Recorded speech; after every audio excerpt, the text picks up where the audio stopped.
What's up, everybody? It's Lopez here. I want to thank y'all for listening to the On the Gunline podcast. This is episode number 230. And honestly, it was an awesome shoot the shit episode. Today, we're going to have an active duty master sergeant, former battery first sergeant, former drill sergeant, former FDC chief, Johnny Gonzales. And we came in around the same time frame. And so he's going to tell us a bit about his journey in the military. And we weren't able to get it all in. And we're going to get it in, trust me, on another episode. So, yeah, I hope y'all enjoy this one. And if you want to be a guest on the gun line, come and shoot the shit with me, do an interview type deal, hit me up on the gunline at gmail.com. I'd be glad to have y'all on here. All right. So with that said, enjoy the show. Catch y'all here on Gunline. We got a fire mission coming down, y'all. I'm your host, Lopez, and you're listening to the On the Gunline podcast, where we shoot the shit like we did out in the field, in between those fire missions, or when it was fucking called lights out, even though they still sent down fucking fire missions.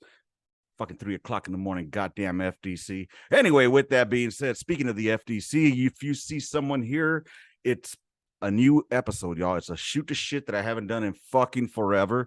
And I wanted to tell you, I mean, I'm fucking ecstatic right now. Literally just met this cat like 5 minutes ago, called me up, hit me up, said, let's do this shit. Let's do it. So on here with me in drum roll, your name is? Hey, Johnny Gonzales. You can call me fucking Top. You can call me fucking Ziggy. You can call me Gonzo, man, but just don't call me late for dinner, brother. Fucking right, man. Not dinner, bro. That's the only motherfucking meal that I have that I know is going to be a good dinner. Is going to be hot. And it goes back to the field too, you know, because dinner was the only one they give us that was fucking really decent. Everything else was just hot fucking chow, brother. Bro. Or they come in the morning with that raggedy ass fucking those eggs that are all green and fucking slimy, bro. Jesus Christ, bro. Holy shit. Well, anyways, I appreciate you being on here, man. I appreciate you inviting me, man. Oh, bro, I needed this. I needed some new blood, bro. And I think the listeners needed some new blood on here too. So, yeah, man. I've been hoping for someone to come on here and do a shoot the shit episode. Basically, I'll just give you a rundown what we're gonna do. We're gonna talk about your pre-military history. Why did you end up joining? How your history is, or how your military active duty is going on right now, and what are your plans when you get out? So, with that being said, well, Top, where are you from? Originally, man, I'm from South Tucson, Arizona. Oh, sure. And what resonated with me in your last podcast, you started talking about oldies, bro. And I was like, yeah, I know oldies, man. Yeah. Oh, I used to listen to Art LeBeau, bro. I know you know him. Bro, I used to listen to Art LeBeau Killer Oldies show every Sunday night on KRLA, baby, 11:10 a.m. Sunday, man, and then and then Sunday nights, man. 6th Avenue in South Tucson was the streets to cruise, bro. Orale. But you know, I mean, I don't want to sound like the typical Hispanic man, but I had a girlfriend, got her pregnant in high school, you know, and we made things work, and it got to the point where I was 26 years old, man, living in a 1-bedroom apartment. My oldest son's bedroom was the goddamn dining area. Oh, no. My youngest son was living with us. I just had my vehicle repossessed, man. And this was just after the 9/11 attacks, man. And, you know, and I was like, dude, I got to do something, man. I have a strong tradition in the military. You know, all my previous uncles and both grandpas fought in the Korean War. My uncle fought in Desert Storm. I have my uncle, who I was named after, Johnny. He fought in Vietnam, was KIA in Vietnam. Oh, so I was like, man, I got to do something, man. I got to, how do you say, what's the word? Continue this tradition. Yeah. So I joined the military, man, and I get to basic training, bro. Like, I've already lived that fucking civilian life. Mm-hmm. I've struggled, you know. So they gave me fucking a uniform. Mm-hmm. You know, they told me where to show up. They fed me. They gave me a place to sleep, and I'm like, bro, this is it. You know? Yes. Actually, it wasn't too bad, bro. So I mean, the main reason, man. Go ahead, brother. Let me pump the brakes on that for a second. So, because you're explaining the 95th. That's what that sounds like right now. You know, you're explaining the 95th when you first get there at SIL, and everything's all calm and cool. And like, man, this is basic training. Man, this is too fucking easy. But before we get there, so tell me how. Okay, so you got a strong traditional family within military history, which is awesome. With Yeah. that, so you were 26 when you came in. Yes. We got something in common, Chief, because I was 26 years old, and my birthday, my 27th birthday, was day one in Fort Sill. Hell Day yeah. fucking one. But so you tell me about your recruiter office experience. How was it? I mean, I'm guessing you were an easy sell, but how the fuck did you end up at 13 Delta? Bro, I'm telling you, man. So I go into the recruiter office, right? And I'm like, look, man, I want to join the military, but I don't want to be frontline because I saw my uncle. He just got back from Desert Storm. He was in a 11 bang bang, right? Mm-hmm. This guy was mentally just fucked up in the head. And I was like, I don't want to do that, man. But I do want to fucking do my part. And he's like, oh, man, I got the perfect job for you. And he showed me a video, 13 Delta, and all these fucking nerds on the goddamn computer. And he goes, bro, that's you. And he's like, you'll never see the front line. And I'm like, yeah. So, we're over here high-fiving in the goddamn office, man. That's us. A year later, bro, I'm rolling through the goddamn streets of Baghdad, man. This motherfucker got me, dog. Yeah, he did. It's that fucking video. See, they got me with the video, but so I wanted to be a tanker because my brother was in Gulf. He was in the Gulf War. So at that time, we were what, 7th graders, 8th graders at that time when that kicked off? Definitely, bro. So fucking my brother, speaking of him, I'll show you something real quick. Oh, your brother was in the Marines, correct? Yeah, my brother was in the Marine Corps. So this is what he sends me from, the Gulf War. That's a burnt Iraqi body that they pulled out of a tank they blew up. Love it. So I'm like, fuck yeah, I want to be a tanker. Well, lo and behold, tankers weren't taking tankers. So long story short, he like, let me play a video for you. And he plays a video for me. And the first thing I see on there is a fucking paladin.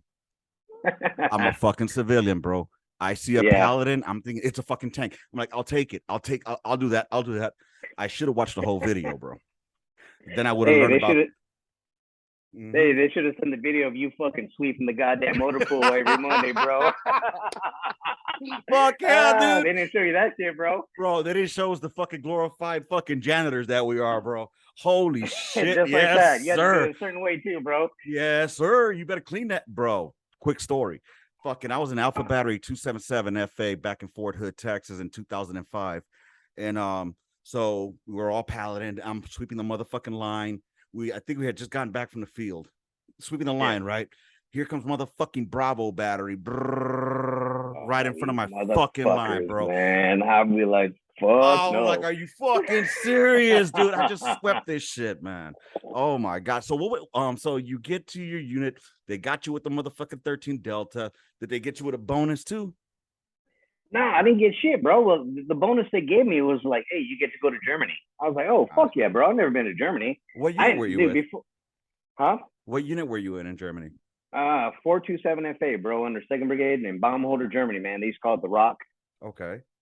Yeah, but before that, man, bro, I ain't been past the goddamn block because, Mexican families all live within this same circle. Yep.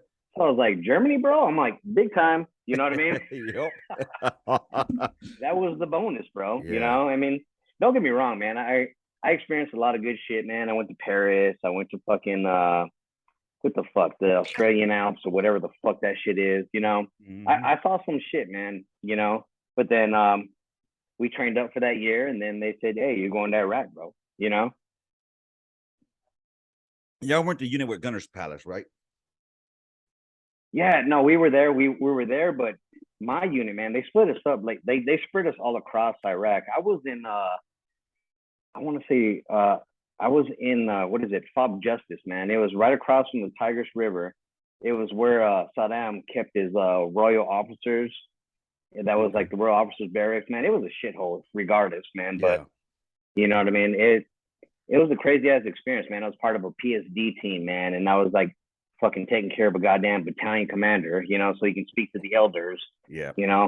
Bro, you're speaking my language. You are speaking my fucking language, bro. Yeah, no, the reason I say that was because I knew a couple of cats that were fucking in that Germany area, and my boy Maoluga, and I remember he told me that he was like in I think that thing where Gunner's Palace or whatever the fuck it was. But no, it just popped into my head. Anyways, so fucking tell me how your basic training was. I mean, I gotta hear your stories because we came from a different generation that they have than what they have now.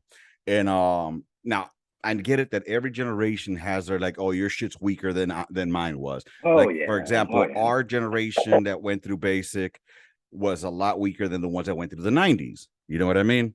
So Yeah. definitely. But I'm gonna, how have you seen the changes, and how do you think they're I don't want to ask that either. So how was your basic training? Let's go with that. Well, I'll tell you what, brother. I can give you three different looks. One as a basic trainee, Mm-hmm. two as a drill sergeant, because I was a drill sergeant as well. Okay. And then three, I went back to basic training as a goddamn first sergeant, bro. Oh, I damn. saw three different elements of basic training, bro. So when I went in as a basic trainee, man, dude, our drill sergeants were gods. You know what I Mm-hmm. mean? But that being said, bro, they never disrespected us. They never, how do you say, belittled us. They would treat us as if we were their children. Mm-hmm. So whenever we fucked up, they'd be like, I'm sorry, drill sergeant. And they're like, hey, don't be sorry. Be careful. Mm-hmm. And then they would dust the fuck out of us, bro. You know what I mean? Mm-hmm. So it was more like, I disappointed my drill sergeant. You know what I mean? Yeah. And you felt bad. As a drill sergeant, when I came in, as and it was pretty much the same way. There was that little sense of soldiers or trainees or fucking privates that came in and they're fucking weak. So you would weed them out. Like as a drill sergeant, me personally, Yeah. I'd be like, that guy will be gone in a week. But it was still kind of legit, man. There were still people in there that wanted to be there. You could tell. Right. You could tell who wanted to be there, who didn't. And it was, I say 90%, 10% that wanted to be there, didn't want to be there. Okay. As a first sergeant coming in, I want to just say about a year ago, I went back as a first sergeant in 122, brother. Nice. They fucking they uncased the colors, reflagged 122, and I was a first sergeant in Alpha Battery 122. Dude, these trainees, man, you can't even call them privates anymore because it's derogatory. It's hazing. You have to call them trainees. God. They would come in super entitled. They would come in the first week, I want to quit. And I was like, okay, you want to quit? And I would try situations like, let's go talk to your parents. I would call the parents on the phone and be like, yeah, I got your son here or daughter here. She's not wanting to continue training. She wants to quit. Mm-hmm. And bro, what threw me off is the parents, 90% of the time, well, they gave it their best shot. When can you send them home? What the fuck? Yeah, and that's the problem, bro. Like, that threw me off. And I was like, wow. Because if I would have decided to say, like, I quit and they called my mom would have been like, no, man, he ain't coming back home. You better figure it out, For real, bro. There was pride, and so here's what I take away, because I remember my drill sergeants, drill sergeant Bauer, drill sergeant Roberson, drill sergeant Schlotthauer. I still remember these fucking people, and drill sergeant Rogers. Fucking these motherfuckers, they made my favorite, drill sergeant Showmaker. That was my motherfucking man right there. I love that dude. But the name itself, bro. Yeah. Oh, well, he spells it spells shoemaker, but he pronounced it Showmaker. Bald-headed white dude. He fucking read all the ARs and FMs like he was a fucking Rolodex in there. Really awesome dude. Ran into him afterwards in Afghanistan. Really cool dude. But I remembered them, and like you said, when I saw them, I looked at them as like, that's what I want to be. That's what I emulated. I mean, they still wore the pistol belt. So, it's Yep. still, they had the BDUs. They looked intimidating, sharp as fuck, and yeah, the first 2 weeks are going to be bullshit hell. It is, because they're trying to Yeah. break you down. It's basically what it's supposed to be. That's what I thought about it.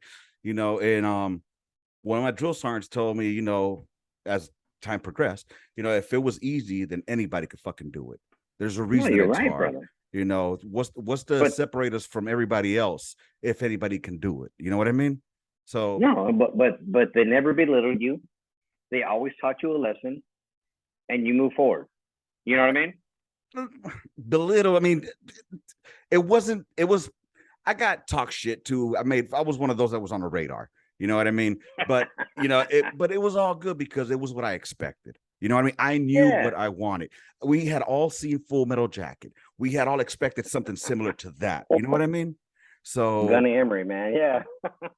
that's what I expected. That's what I wanted. I wanted that experience at whatever the cost. Now, what killed me was how I get it. Not everybody can handle the mental part of it, because it's more than just the physical. It's the mental aspect that really gets a lot of motherfuckers. Yeah, man. There's a lot of soft ass motherfuckers out there, bro. And like you were saying, like, motherfuckers wanting to quit. I don't know how many motherfuckers wanted to quit out when I was in basic. They were to the point of, I will kill myself if you don't let me go. I will drink this bleach. Crazy, dude. But yeah, it's a trip. I mean, I seen it change. I could see some of the progression being like, okay, I get it. But whatever happened to, we don't adapt to the Joe adapts to us. You know what I mean? That's what I thought. That's a trip. the problem. No, you're opening it up, man.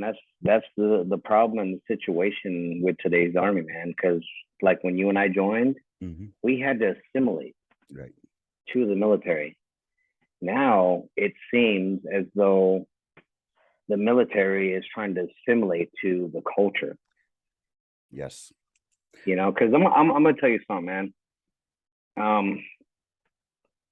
Fuck, dude, I just lost my train of thought. God damn it. When I joined the military, brother, I was scared in basic training of being kicked out.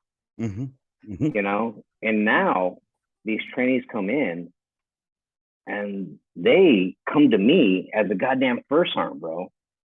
What can you do for me? And I'm like, bro, you haven't done a goddamn thing to contribute to this country, but you want me to give you something? And I was like, I don't owe you shit. And then they want to go to the VA and get fucking benefits. Yeah, and these are excuse my language, but these are the motherfuckers that get 100% over veterans like us that served and deployed and had to fight for 50, bro. Preach. I have seen this shit at the VA out here in San Antonio, and Texas is a good fucking. I love Texas, by the way. I'm originally from California, born and raised in LA, and but I love Texas. I'm happy I came to Texas, San Antonio, Military City, USA, and fucking, even here it irks the fuck out of me because you got Lackland over here, which is and then you got Fort Sam over here. So you got all these young fucking privates coming through. And it's like, what the fuck have you done to be here at the fucking VA, bro? Like, you got a TMC on post. Why the fuck are you here? And then they're like, oh, I'm getting med boarded for this. And then I'm like, what the fuck did you do? What, you went on a 12-mile hike and you got blisters and all of a sudden you want fucking VA? Oh, fuck out of here, man. It kills me, bro. It kills me. The main thing that bugs me, man, about the military, and I'm gonna get on my, I guess they call it the soapbox. Yeah. The first half of my career, brother, you trained me to kill the enemy. You trained me to not have feelings. You trained me to fucking move on. You trained me to be aggressive. And then when I became a first sergeant in basic training, I was considered toxic, bro. We have to think about the trainees. We have to worry about their feelings.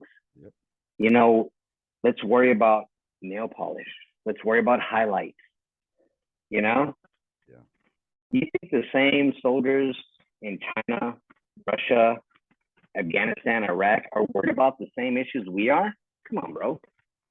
You know, while we're worried about keeping their motherfucking nails clean, the motherfucking enemy out there is worried about keeping their fucking AK clean, keeping their shit maintained, well oiled, you know. Meanwhile, we're over here like, oh, this is Emma from California, was raised with 2 mothers. But man, fuck that goddamn commercial. You know what I'm saying? But anyways, sorry, we're diverting from the convo. My bad, brother. Yeah. So your first unit, right? You get to your first unit out in Germany. Is your first time out of the country, I'm guessing? Oh yeah, man. I thought I was living a life, bro. How was it out there? I'm drinking Hefeweizens and fucking banana Weizens, and I'm like, I've been used to Bud Light my entire life. You know what I mean? Right.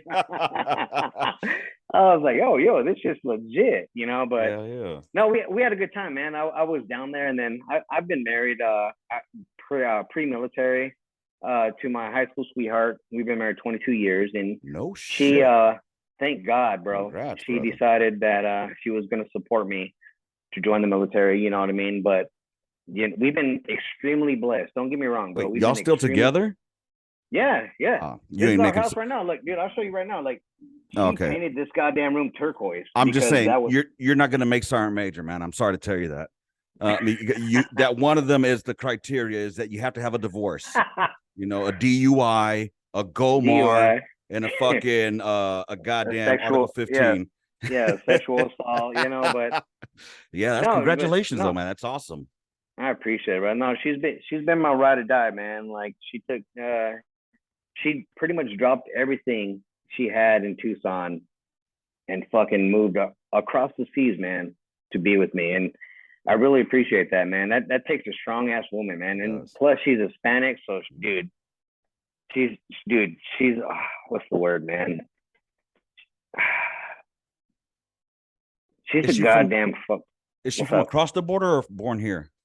No, she was born in Tucson. Oh, okay. You know, yeah, she was born in Tucson. Her dad was born in Mexico, but yeah, dude, she's a G, man. Yeah. You know, because she'll check me on some shit sometimes, and I just got to back down. I'm like, yeah, Roger, got it. Yes, ma'am. Yeah. Yep. You know, hey, you leave that rank hanging at the door, Chief. She runs the show there. No, dude, she's told me plenty of times, man, I ain't your goddamn soldier, bro. You know, it's funny you mentioned that. I think that anybody who's been married long enough in the military has heard that from their spouse sometime or another. But that's awesome. Honestly, dude, you don't see that happening very often. You know, that 22 years to the same person, you know, that's fucking amazing. Nowadays, you know, it's just okay, we're done. I'm on my second one personally, you know, and that's my last one, bro. I'm done. You know, I've been with her now 14 or 15 years. I can't fucking remember. But I mean, that's how you know it's been too long. But no, that's awesome, dude. So how long were you in Germany for? Just 3 years, man. Okay. Yeah, I was there 3 years, but a year of the time I was deployed in Iraq, you know. Mm-hmm. But after that, man, I got orders. We were about to I guess come back to Germany and reintegrate, if that's what they call it, whatever. Mm-hmm. And I got orders for Fort Lewis, Washington, man. Oh, nice. Okay. Yeah, so we got to Fort Lewis, Washington. I was an E5, and honestly, man, my entire time in Iraq, dude, I did nothing MOS related. Mm-hmm. You know, so I link up with a Stats Sergeant Norris, man, FDC cat. Mm-hmm. We used to call him Nostradamus, man, because this motherfucker knew everything. Hell yeah. You know, and I get to the end processing station, and he comes to pick me up, and I'm like, hey, brother, I have no clue what the fuck my job is. You know, but I said, but if you teach me, mm-hmm. I'll humbly fucking follow, you know? Right. And then this dude is like, this is the way he talks. Seriously, he's like, dude, you already know. Yeah, bro. He was a goddamn trip, man. Hell yeah. And dude, he would talk like that all the goddamn time, bro. He's like, yo, Gonzo, check this out. Fucking hey, dude. Yeah, dude. Shit. So yeah, we just called him Nostradamus, man, because this motherfucker always knew shit before we did, you know? Hell yeah. And even if he didn't, this was his answer. I'm like, bro, I just got fucking selected for Aeroside. And he'd be like, dude, I already know. That's fucking wild, bro. So what unit were you with out there? I was in dude, it's just a trip, bro. I was in 2nd Brigade. It was the unit I just stood up in 217 FA. Okay. We went to Afghanistan. They had that crazy bullshit with the infantry. You know, I'm talking about where they fucking went into that village and fucked a lot of shit up. We got back. They reflagged everything. Mm-hmm. We were now 5th Brigade. We were now 317. They Mm-hmm. fucking moved sergeant majors around because, like, dude, it was a fucking it was a mark on the military, bro, because this infantry unit decided to go rogue. Yeah. And dude, they were like, I'm pretty sure you're aware, they were raping the village females. They were planting AKs on village elders. You know what I mean? Giving them reasons to try to kill. You know. That was in Iraq. That was in Afghanistan. I'm sorry, brother. Okay. That was. And Lewis, I went to Afghanistan. OIF. I mean OEF. I'm sorry. But yeah, this was 2009, 2010. Oh, but yeah, that was that unit, man. The infantry unit, man. They just went rogue, man. They were just fucking up villages, man. Yeah. And when we got back, we had to reflag everything because of them. So you were in 217 FA at a Lewis, because 217 they came from Korea. Yeah, they did. They came from Korea, and then they got fucked up. They got fucked up out there bad in Iraq, because they went from Iraq. Well, they went from Korea to Iraq back to fucking, I think I don't know if it was Korea or Lewis. That's where they ended up at, and then from there they ended up moving to Carson. And in Carson they reflagged to 277, because that's where I ended up at the end, was former 217, current 277. Fucking yeah. But yeah, of course, you know, it's war, you know, things are gonna happen out there, you know what I mean? Oh yeah. So you look at it, and unfortunate, it's just, there's no way to justify it, but I can see it, you know what I mean? I can see it. You lost your homeboys out there. Yeah, you know, you lose homies out there. You want to get back at them, but the ROE doesn't let you fucking do shit. Like, dude, I got there. I went on my first deployment was in 05. Well, 05, 06. And our ROE was fucking pathetic. Unless they have hostile act or hostile intent. So basically they told us, unless like you're getting shot at, you can't do shit to them. It's fucking retarded, bro. Yeah. So yeah, fuck all that, dude. So you went to Afghanistan. What part of Afghanistan were you at? I was in the Kandahar district, but I was in southern Afghanistan. It was right at the border of Pakistan. Oh, so it was a false spin Boldak. It was Boldak, like, okay. Yeah, it was a brand new fucking fob. Like, dude, it was all fucking moon dust because they turned all the dirt, because you know how Afghanis like to fucking put landmines, right? Mm-hmm. So like the entire fucking fob was fucking moon dust. It wasn't even a big fob, but all I remember is we would shoot illumination across the border because we were trying to deter the insurgents from shipping opium across the border, and that's what they were doing. And then there was a few times where we had to do what was called remote gun, where we'd come outside the fob, and we were just basically shooting at a fucking mountain, pretty much just like poking the bear. You know what I mean? Trying to get these motherfuckers out. Yeah. So that way you had the infantry on like either the east or left side or west side of the fucking mountain. So once they come out, they just fucking tag them. You know what I mean? Gotcha. Yeah. So that was the only time I really did my job. And I used to tell my fucking soldiers, like, hey, bro, live this shit up. This is probably the only time you do your job in fucking combat. You know what I mean? Yep. True fucking story. My first rotation was Baghdad. We were out there in FOB Union 3, which was in a green zone. And, but we just lived there. We spent the rest of the time fucking driving all over the east side. Oh yeah, brother. Yeah, east side fucking blue balls, and going up to, you know, all the way down south to Al Hilla, the Killa, as we used to call it, all around. FOB Justice sounds so fucking familiar. I don't know why, but then we used to go to the MOI PSD bullshit, like you were talking about. You know, taking State Department motherfuckers. And then what pissed me off was, bro, when I came to find out that on one of the missions that we were on, taking these goddamn KBR trucks, Oh, Yeah. we were taking like toilet paper and shit like that, bro. You know, and I'm like, okay, so I'm about to get my ass killed, possibly because motherfuckers need toilet paper. Got it. Hey, You know what I mean? don't these motherfuckers use their hands? Right. You know, For real. And then meanwhile, the KBR motherfuckers are making that bank, you know. I'm telling you, bro. I don't know, man. We that I think that could be a different podcast, man. But the Iraq situation, bro. Mm-hmm. Oh yeah, trust me. We on the same page on that one. We on the Yeah. same page. Yeah. You know, You know. meanwhile, we still got gas prices way the fuck up. But yeah, no, you know, I mean, we could have at least got the goddamn oil out of there. I'm Hey, just bro. It's all I gotta say, man. Let's go, Brandon. Right. Yep. Eye to eye on that one, my man. So, dude, so 217, you get there. So, okay, let's retract a little bit. You were 427 out of motherfucking Germany. Yeah. They were armor, right? So that means they were fucking Yeah, they were heavy. They were paladins. Yeah. Okay. But like you say, you never got to do your job anyway. Same here. Yeah. We had a hot gun, but you know, they had them at Fob Falcon. And I remember when Falcon got blown the fuck up. That shit was ridiculous. Holy shit. Bro. I don't know if you were if you know about Fob Falcon. Falcon, was that when they attacked the armory?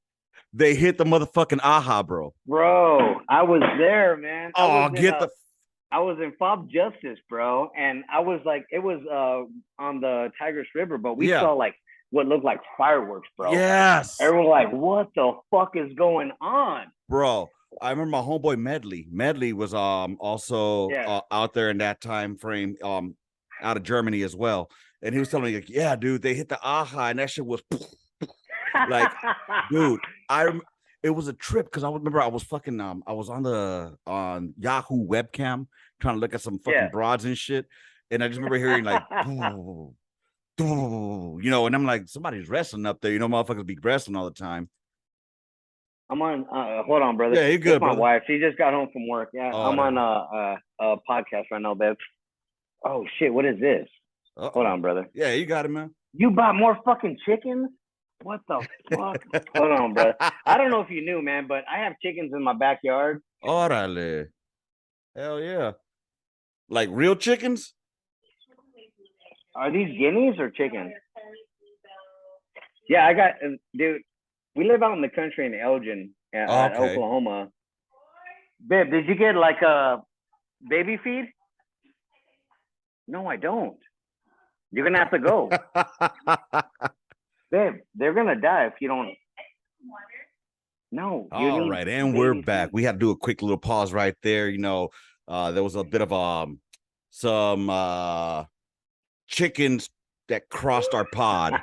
So, but it's all gravy, baby. Now, we were talking about doing your job. All right. And we talked about Fob Falcon, that bullshit. All right. So where I was trying to get at was, okay, so you get to 217 at Lewis, right? So what piece did they have there? Well, it was a stand-up unit. They were heavily, this is the time when the Army was heavily on strike brigades. Okay. So they created the 2nd Brigade, which was the 2nd Brigade striker team. Okay. And what they did was they gave us 198. And a lot of field artillery soldiers now have no clue what the fuck a 198 is. It's a fucking dinosaur. You know, bro. But yeah, you can call me a dinosaur, bro. You know, but it was all strictly manual. Oh yeah. Yeah, it was that was the precursor to the 777. And I honestly, that's the one piece that I never got to fuck with when I went to like the advanced schools and shit. Like when I went to BNOC phase 2 or with ALC now, or, you know, whatever they are now, I never got to fuck with that. And I hated it. I got to fucking fire the 777, but it's not the same as that fucking seeing that bitch like, oh, that's just artillery right there, bro. Brother, you knew you were a goddamn gangster if you can make that 198 dance. You know what I mean? Yeah. And a lot of people don't realize what that is, man. Because back in the day, man, we had the 198. Bro, I used to send 24-round missions. You know what I mean? Ooh. And fucking, I used to see gun lines with their fucking hydraulic fluid fucking burst.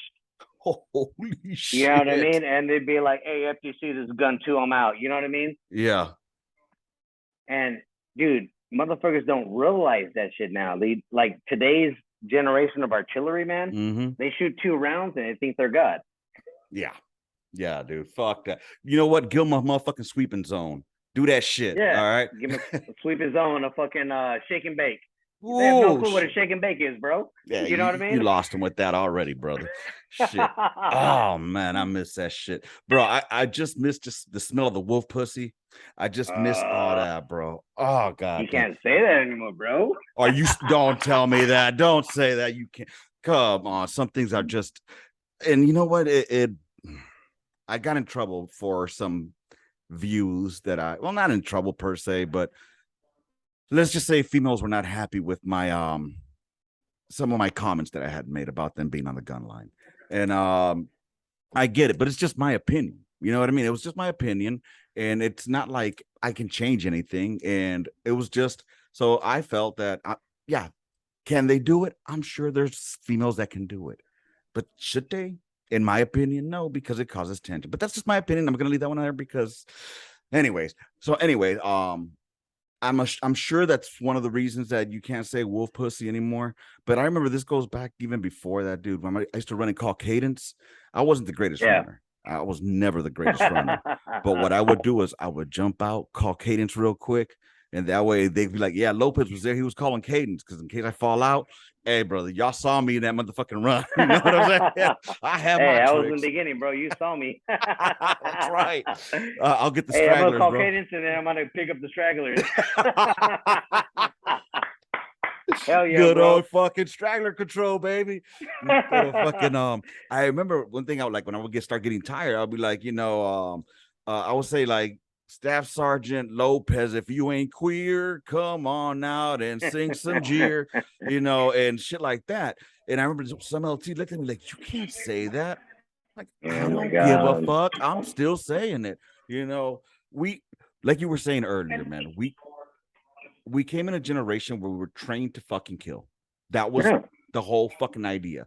We had a cadence, left, right, left, right, left, right, kill, and fucking I would kill kids in that one at the fucking playground with a fucking Uzi. You know what I'm saying? Because that's the mentality that you needed to have. You can't give a fuck. But then now you want me to assimilate to a metrics driven military. And that's what my homeboy was talking about. I'm sorry, man. I'm not trying to get all. No, you're good. No, but you're right, bro. It's metrics driven, dude. All people want to see now is whether the PowerPoint is green or red. That's one of the things that my co-host Urena, that's what we talk about all the time. Like one of the things that is a big detractor for him, that is like the Army. To me, I've seen it turn into a corporate fucking organization versus being the organization that's meant to kill, and corporate as fuck, bro. This is the best way I can say it, man. When I decided to take off my diamond, I had to go see the brigade sergeant major, right? And I told him, I said, well, sergeant major, in the words of Doc Holliday, the level of my hypocrisy can only go so far. Right. If I attain the next rank, I feel that I have some way sold out, and that's just my opinion, bro. No, I got you. And it makes complete sense.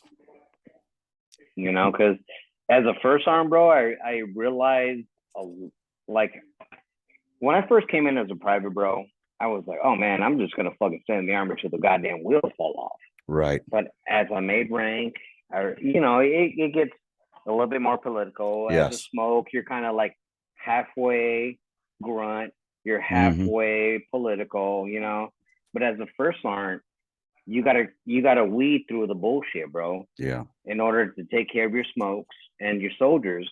And then you would also have to deal with higher echelons, man. And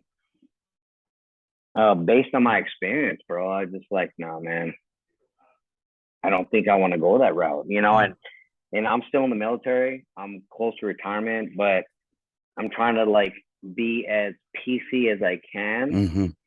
But we're going in a different direction, brother. And you know, mhm. and I was told by a mentor of mine, if you can't get behind where the army is going, then it's time to get out. Yeah, it's time to hang the boots up, you know, because like you said, man, I mean, I I know I wouldn't survive in this man's army right now. I know it Okay. because the NCOs that I came up under, which around the same time frame as you, and not to say that there weren't shitty NCOs back then. All right, I'm not gonna say that because I'm not gonna look at it through rose fucking colored glasses. There were some Hey, shitty bro. NCOs. Mm-hmm. Hey, those NCOs were fucking. They passed out towels at the gym. Yes, yes, they did. You They remember were the that was one, an MOS, bro? bro. Towels at the gym, or they were computer monitors. Fucking Yeah, you right. know what I'm saying, bro? You're Yeah. right. You are 100%. And they're the ones that ended up staying in. You know what I'm saying? Because the other NCOs either got fed up with the bullshit or Yep. they ended up getting kicked out because they had demons that they were fighting with. And back then, when we came through, PTSD, mental issues, that was a fucking sandy vagina. You know, that was suck it up and drive on. You know, it's until now that it's gotten more acceptance. But even on that note, you got motherfuckers out there that are trying to take advantage of the system that are fucking it up for those that are really out there fucking living with this. I don't say suffering with it. I say they live with it because suffering, I don't like to use that fucking word. It's too negative to me. You know, you live with this and it is what it is. But so what I'm getting at is the NCOs, the core that I grew up with, the NCO core that I came up on, were motherfuckers that actually cared for their soldiers, motherfuckers that actually, you know, looked out for. Yeah, they'll dig in your ass, you know, but it was like almost bipolar because they're gonna dig in your ass, but it's for your benefit.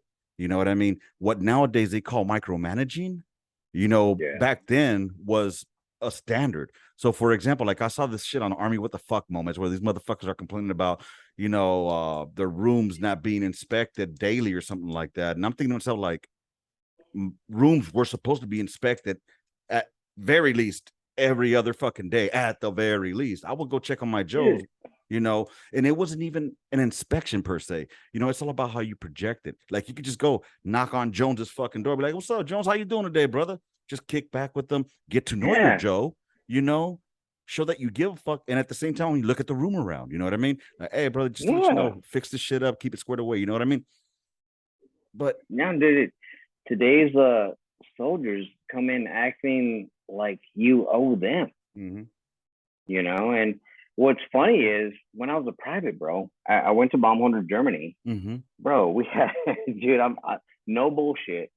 We had a 0630 formation for PT. mm-hmm, We had a 730 formation for end of PT. mm-hmm. We had a 09 formation for start of day. We had a 1130 formation for start of lunch. We had a 1300 formation for end of lunch. Mm-hmm. We had a 1600 formation for end of duty day. Mm-hmm. You And know, and our then leaders knew where the fuck we were all the time. exactly, you know, and this is at a time I don't understand what people are expecting the military to be, bro. You know, we're not a fucking social experiment. We're supposed to be here again to fucking kill. When people get that through their fucking head that you're in this job to kill, all right, even if you're S1, sooner or later you might have to pick up that M fucking 4 and take a motherfucker out. Great example, brother. Great example. Iraq, Mm-hmm. 0506, man. My fucking gunner was a goddamn S1 clerk. you Word. There know, you go. you know what I mean? He's the goddamn S1 clerk, bro. Mm-hmm. But he never said, I'm admin. I don't got time for this shit. He was just like, hey, bro, tell me where to aim. Mm-hmm. It's different, bro. It It's is. different. I'm telling you, I remember Sergeant Juarez, man. This motherfucker. He oh, Patrick J, if you're hearing this little motherfucker, dude. I was the lead gun. He was the lead gun truck, right? So I was in his gun truck. I was the gunner. He was the TC. And when we're getting ready to deploy, like the day we left at our Fort Hood, this motherfucker gives us these little pills. They came in a little pill box. And Yeah. and I'm like, what the fuck are these for? He's like, oh, for when you get shot. I'm like, oh well, okay.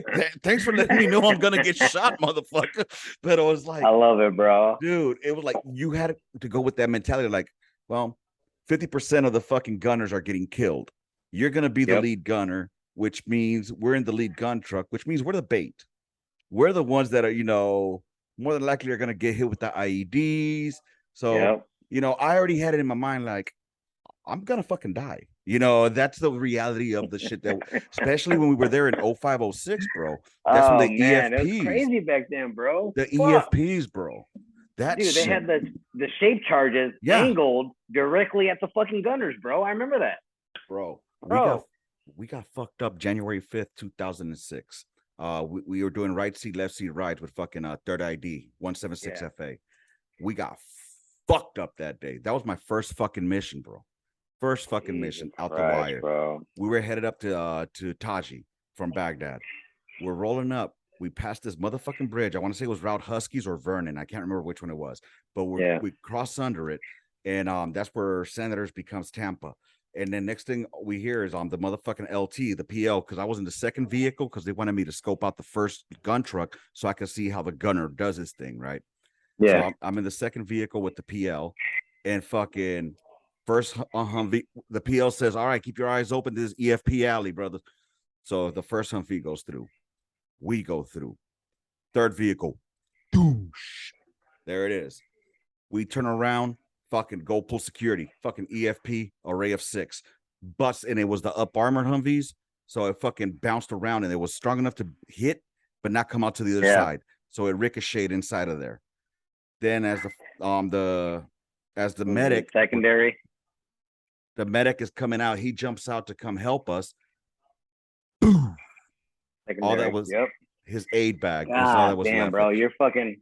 Bro, that was my back first flashbacks, brother. That was my first fucking mission, bro. I remember I was scared shitless. Now, I'm from the hood, grew up in South Central Los Angeles, todo chingón. Yeah. Soy chingón. Bro, my asshole was like this. But I was scared shitless. You know, bro. I had never seen, because after we got fucked up, this dude, the gunner, he was all black. And his last name was Vasquez or Velasquez, I can't remember. But his face was all black from the blast.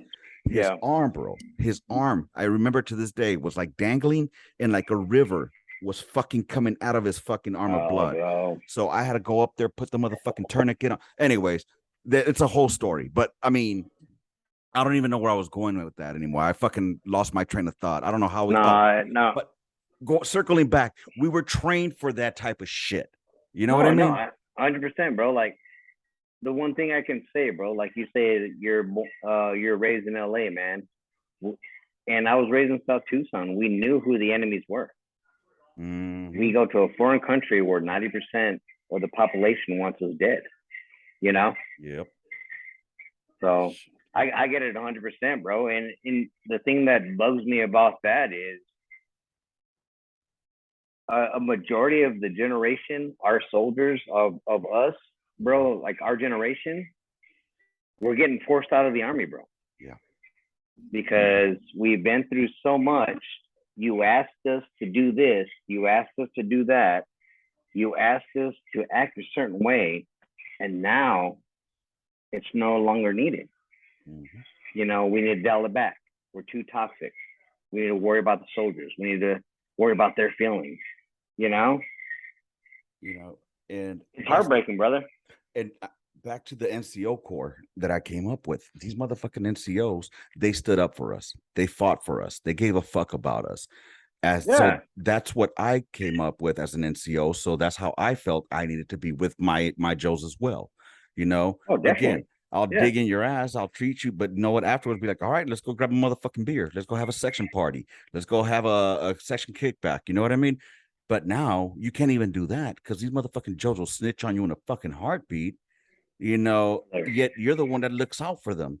You know what I mean? And then these NCOs, but también these NCOs, they're now all about themselves versus being about the NCO Core. Let me just finish this one real quick. I was on TikTok, bro, and this one pissed me off. I was on TikTok, and there was this E5 who was complaining about NCOs. Got it, cool. But what pissed me off was that he heard Joe's E4 and below talking shit about a certain NCO. And rather than correct those Joes for talking shit about another NCO, he pretty much said the same thing. Yeah. So I would have, in my experience, I know me, like, hey, don't be talking shit about that motherfucking NCO guy. He has a lot of shit. You correct them. And then afterwards, I'll go to the other NCO, be like, hey, bro, just so you know, your name's around. You're doing something fucked up. Maybe you want to check yourself. You know what I mean? But that's how you would do it. You don't fucking join in the banter, because then you're breaking the NCO core. How are we going to be the backbone when you're fucking talking shit about NCOs too? It's because today's junior NCOs are more worried about likership versus leadership, man. They want to be cool. They want to be the fucking homeboy. They want to get the likes. They want to get the fucking followers. Because, like, honestly, bro, like, when I was a goddamn chief, FDC chief back in Lewis, man, I would invite my entire section over the weekend to come fucking get drunk with me, and then I would take keys, of course, and hang out. But I knew that weekend I would not get a call because one of my soldiers fucked up because they were with me. They thought it was just like, oh, hey, Sergeant G is cool as fuck, man. He likes to party. But they didn't realize, like, dude, these are precautions that I've taken to fucking let y'all fucking have a good time, And come Monday, it's back to business as usual. Amen. Amen. Dude, I got a good story on that. Let's hear it. My goddamn AFATAS operator, man. He was my motherfucking go-to, right? Horrible garrison soldier. But he was a fucking great field soldier, you know what I mean? So, like, we were partying, man. He brought his fucking mom and dad over. We got drunk as fuck, bro. Anyways, so we got drunk. We carried on, whatever. That Monday, man, I'm walking up to fucking battalion or no, to the battery, and I just tested him, bro. I said, "What's up, George?" And he goes, "What's up, Johnny?" I said, "Get down." I said, "Don't ever confuse Saturdays with goddamn Mondays, bro." He learned quick, though. But he was a good soldier, man. Like, I love him to death, man. He was my favorite soldier. He was a trashy ass garrison soldier, but in the field, bro, that's where he made his money. You know what I mean? Yep. You're gonna have those soldiers, bro. Bro, I had a soldier. Name was Davis. Yeah. Horrible fucking garrison soldier. Horrible. But out in the field, that motherfucker, oh my God. He was from Chicago. And he was God, right? Oh, that motherfucker was like, "Hey, Chief, I keeps it 100, Chief." He reminded me of Snoop Dogg when he would talk his shit. "I keep it 100, Chief. It's from Chicago." Black dude, love the motherfucker to death. I would motivate this motherfucker when we went on the 12 miler. I was like, I didn't want to. We were first section, so we had to finish first. You know what I mean? Because we were going on our fucking on our road marches, foot marches. So I told him, "Hey, we got to finish together as a fucking section, man. What you drink?" And he's like, "What you mean, Chief?" Like, "Davis, what the fuck do you drink?" And he's like, "I like that Hennessy, Chief." I was like, "All right, you get up there, you finish with the rest of them. I got you come the weekend. I got you a bottle of motherfucking Hennessy." And I knew he was a motherfucking minor, but guess what? I don't give a fuck. I'm gonna pump him up to get up there. And he got there and he finished it. But again, he was a horrible garrison soldier. Turns out this motherfucker was knocking fucking pharmacies out in goddamn Colorado Springs. Yeah, God damn. He was fucking robbing them for their pills and then selling them. So you could take the boy out the hood, but you can't take the hood out the homeboy. You know what I mean? True, man. Yeah, I hear you. It sucks because he would have been like a lot of the motherfuckers that have that criminal aspect. They can do successful in the military if they were just to take that element out and put that shit into the military life, bro. But anyways. No, that being said, bro, I think that's our problem today, man, because we've been so embedded to prepare for war. And now that I guess the top brass has decided to find a different mission, a lot of, like you said, these soldiers that come from the ghetto, they can't find a niche, Yeah. Whereas if we were down in combat, dude, it would have been like, oh, this is where I'm at. And they probably would, how do you say it? Not survival. What's the word? Had a lucrative career, bro. I think that they would fucking assimilate very well Yes. into the military because, you know, it's something that they're used to and they had to assimilate to the military. But now going back into a combat role is something that they're already used to from the streets anyway. So they'll be able to assimilate to that as well. You know what I mean? And they all become great leaders, bro. Yes, they do. You know, like you're saying, you're from LA, I'm from South Tucson, man. Like, dude, when I came, I came to Iraq, Afghanistan. I'm like, okay, cool. That's what we got to do, bro. It's easy, man. And then you got these soldiers, or I'll say trainees, that come in now, man. They come in asking, what can you do for me? Fuck that. You know, we had 3 rules in basic fucking training. Do as you're told, do as you're told. God damn it, just do as you're told. That's it. That's all we had to fucking do. Bro. Hey, show up in BDUs for church. Oh, bro. So my first wife, she kept my BDUs and my DCUs, and I'm sure they got burnt up in a fire. Oh my God. I'm sure they still had the PFC rank on it. Because I mean that, you know, then we went to the fucking digital multicam bullshit was the stupidest so fucking trash, bro. Yeah, I'm wearing DCUs in fucking Afghanistan, bro. I'm like, yeah, man, I'm fucking blending in. Bro, that shit is ridiculous, bro. It's like, all it was somebody must have made money off of that with somebody in, you know, with the top brass. Bro. That's all it was, bro. So how long were you in Lewis for? I was there for 4 years, bro, because back then it was part of like they linked everyone up, man. So they tried to do some program where it was going from 2 to 3 year rotations versus starting a family organization where you would stay there for 4 years. So everyone that came in at the same time would rotate at the same time. It was the life cycle. Yeah, life cycle. There you go. That's what you call it, man. I mean, it was all to the good, man. But like the funny thing about it is everyone that I was in with Lewis with, I was in my previous unit with in Germany. Okay. So like we all knew each other. We all loved each other, man. Dude, that was the most fun I had as a goddamn staff sergeant in field artillery, bro. Like don't get me wrong, bro. Like I was FDC chief as an E5, bro. I won top FDC as an E5. And I just remember going down the goddamn hallways, bro, talking to these goddamn E6s, like, don't even look at me, man. If you're walking down the hallway, you better look at my shoes. Talking shit, bro. Like I was a man, bro, you know, and they couldn't say shit, dude, because like I beat them. You know what I mean? Yep. But like, dude, back in the day, dude, like it was alpha as fuck. You know what I mean? Yes. You had to talk that shit, you know, and you had to be thick-skinned though, you know. If you can if you can give shit, you better be able to take the shit back too. So no, yeah. If you fucked up, dude. Just get ready to get fucking reamed on. You know what I mean? Bro. Oh my God. I remember this FDC chief ran my ass so hard, dude. Well, so long story short, all right. Sergeant Tedder, if you ever hear this, this is you. So we're out there out in the field in 19 Field Artillery, bro, out of Fort Stewart. And fucking Tedder is, you know, we're shooting Willie P. Hell yeah, dude. Motherfuckers don't even know what a P is nowadays, bro. Oh, bro.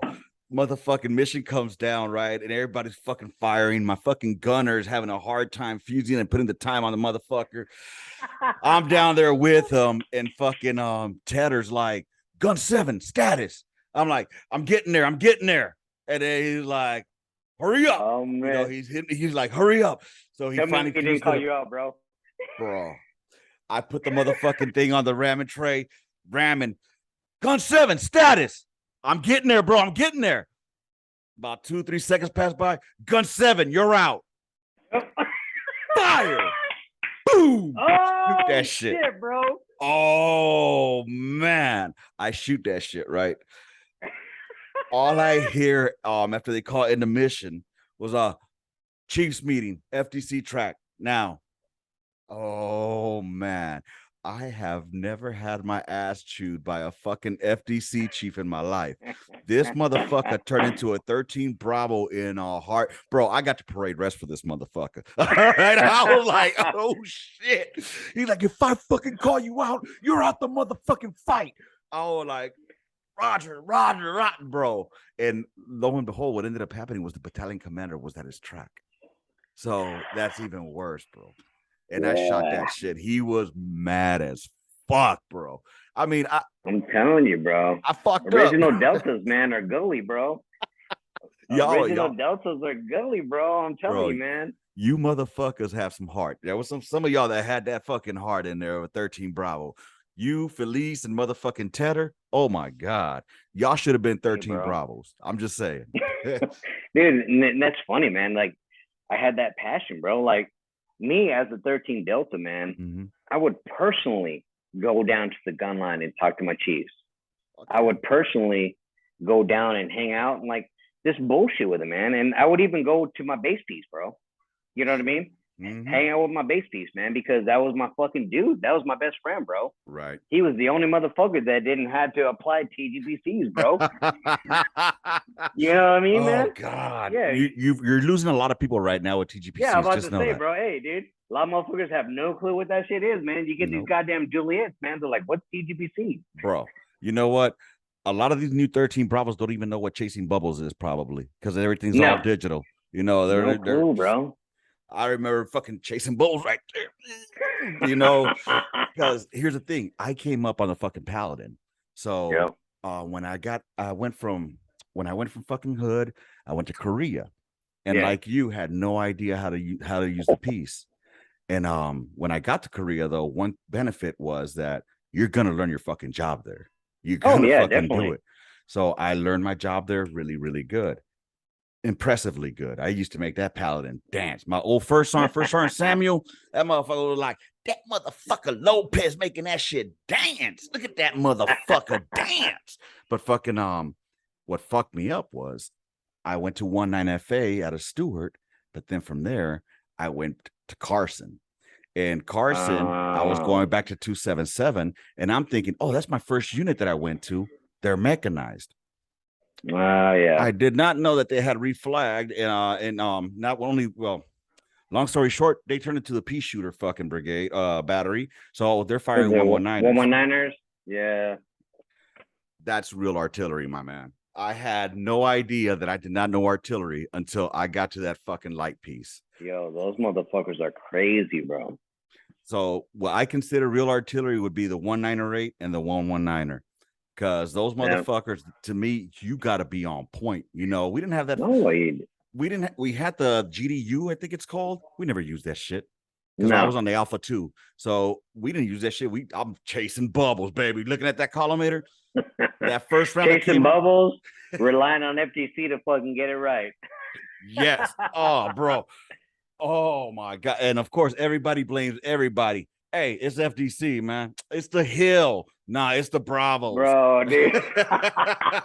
Oh, dude, I used to do that all the fucking time, bro. Like, dude, we'd be getting ready to fucking do it, shoot a table 6, and Fist would be like, hey, FDC, what's the issue? I'm waiting on the gun line. Gun line, like, hey, FDC, what's the issue? Waiting on the fishes, bro. When I knew it was my fault, bro.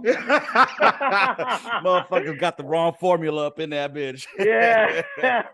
Oh, you got all these nerds in the fucking CP just fucking trying to fucking configure what the fuck's going on, bro. I'll give That shit was fun as fuck, man. I'll give it to the RTOs inside the FDC track because these motherfuckers have like 2 different fucking headsets. One talking to battalion, bro. one talking to the battery, and then talking here. It's like, God damn, you guys are on it like white on rice, man. God damn. Man, I miss those days, brother. Being on the gun line was so much fun. Yeah, it was. I'm telling you. I made E7, brother, and then it was straight S3. Oh, damn. To battalion you go. Up there. Go work schools and shit. Yeah, because we're different than y'all. Like, when Bravos make E7, y'all become smoke. Right. You know what I mean? With FDC, man, we make 7, we become like, S3 fucking NCOs. And then, thank God, they fucking came up with the Mike Gall. So right. when I became an E7, I was I went to Bliss, man, after my drill time, Mm-hmm. and I was able to become a digital mic off. So that's the only saving factor, man, because I was like almost about to get out of the army. It's like, fuck this, bro. Yeah. Dude, I just came from fucking the Gunline where I was the goddamn god, Yeah. and now you want me to sit in a goddamn cubicle, you know? Go fuck it, bro. And when you get to the civilian sector, it's gonna Yeah. follow you, bro. It's gonna feel like I need to be out with my people. I need to be with my people. I tell you, it's like I spent my whole time on the gun line, all of it. Yeah. E1 through E6, you Good know, shit, bro. and never made 7, unfortunately. You know, I got out at 10 because I got on a medical. They kicked my Hey, ass God out. bless you, brother. God bless you, man. I'm glad you're out, man. I'm glad you're getting paid. Yes, I agree with you. I do thank God. I think I would have been out probably as a toxic leader. I think that's where we're going at with this. You know, we would have been like our leadership would be considered toxic nowadays. Like, you know, Oh, dude. and I look at like some of the people that my first sergeant, my first sergeant ever had, first sergeant Brenton. He ended up making command sergeant Major Brenton. But anyways, to me, that he set the bar as to what an NCO was. You know, like a first sergeant. He set a high fucking level bar. You wouldn't see this man at all. You know, you talk to your chief will talk to your smoke will talk to fucking first sergeant. Only time you saw first sergeant is you got a Red Cross message or you fucked up. That's it. Yep. You know, nowadays, motherfucker be like walking into first sergeant. I'm like, what's going on, Top? Motherfucker, who are you? I'm telling you, man. I was first on the gun line in Bravo Battery 427. You know what I mean? And I'm pretty laid back, man. I don't know if you already got that vibe, but I'm pretty laid back, you know. And I would personally go up to the fucking the soldiers, you know, and be like, "What's up, bro? What are you doing? You know, what's going on?" Oh, not on top, just this and that, this and that. I'm like, "Oh yeah, what else is going on?" You know, and they would tell me shit. Yeah. And they, dude, fucking soldiers tell top everything. So I would fucking collect all that shit and then be like, "Hey, what's up, man? Hey, you tracking the soldiers doing this?" And they'd be like, "What?" I was like, "Oh no, man! It's just what I heard on the grapevine." You know what I mean? So they'd be all freaked out, like, "Roger, Top, I got it." I'm like, "Hey, no pressure, bro. I'm just letting you know, you know." Dude, during your time as a private, or you know, as a just lower enlisted, even as a junior NCO, like, do you remember doing any kind of like dumb shit out in the field just to get like MRE bombs or fucking anything that you would do just to kill time out in the field? Bro, I remember my fucking chief, man. This motherfucker, right? So that's on the Rocha.